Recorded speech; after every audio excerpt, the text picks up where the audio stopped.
Good morning, students. Hope you are keeping fine at home. Is that right? Okay, so please take your civics section in history book. Open page number 122-23.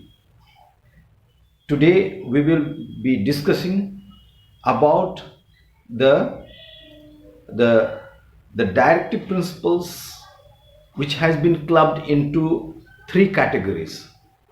We have ended in the previous video here. Today we will discuss about the categories of directive principles, three categories of directive principles of state policy. I hope and take for granted that you have understood the basic thing about the directive principles of state policy, where it is found, what are its features and all. So today I would like to discuss with you the three categories of directive principles of state policy. The number one is on your page 123, the principles promoting economic equality. What are the factors that are that constitute that promoting economic equality? What do you mean by this?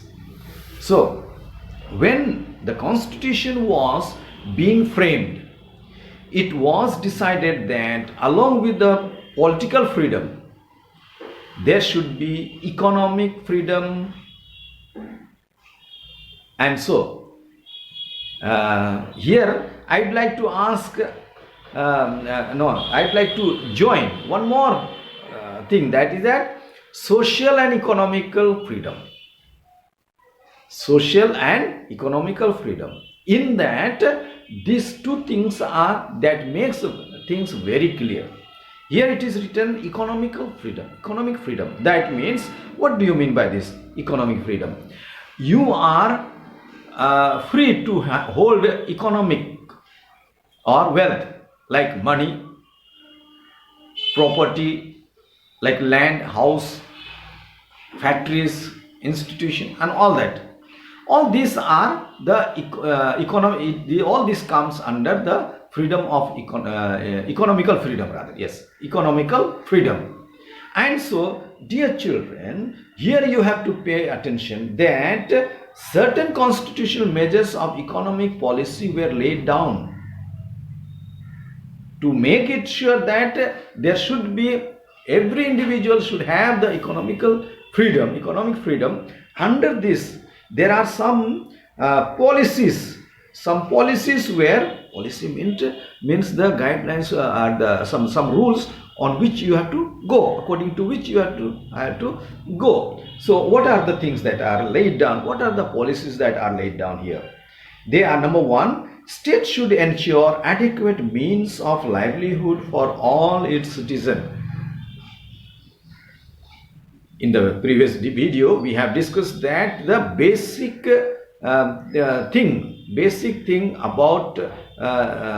thing of living a good life. So here, one step further, it says that state should, when a country makes, a particular state makes any policies for its citizen, there should be adequate means. Means what are the things that are enough and more things should be there to live a good life. Number two, distribution of wealth should be fair, so that there is no concentration of wealth in the hands of a few people.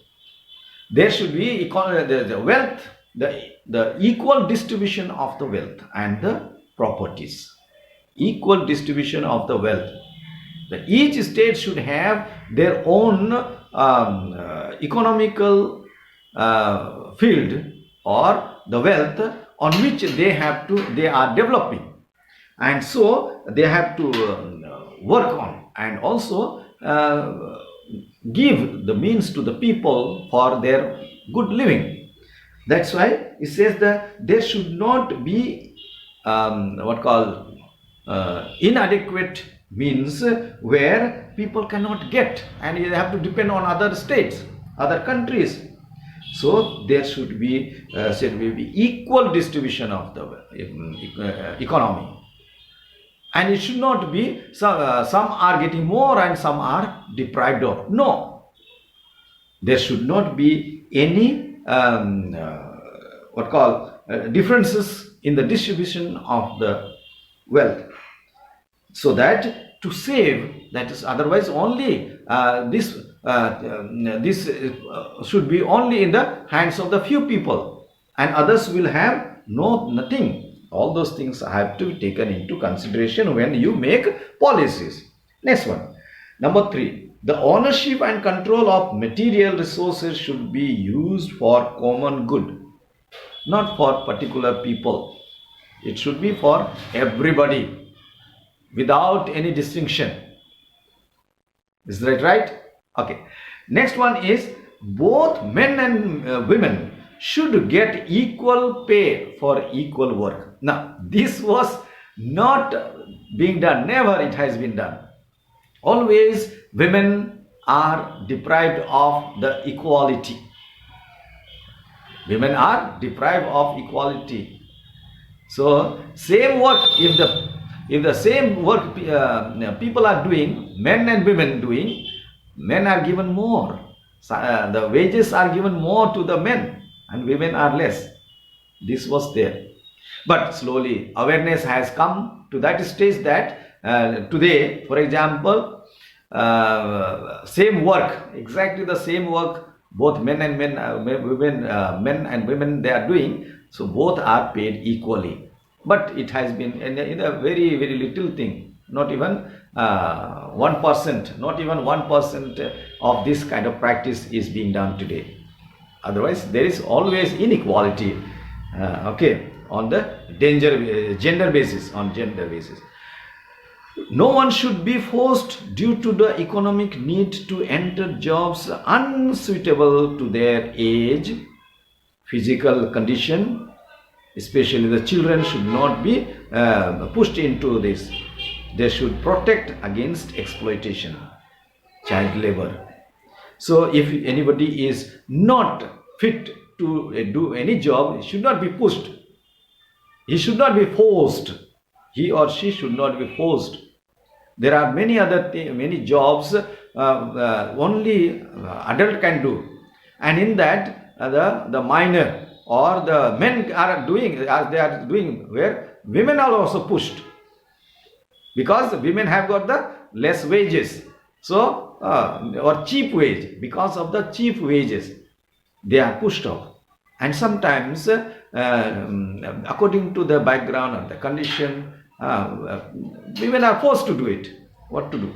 Children are forced to do work in the hotels, motels, in the quarries and all that.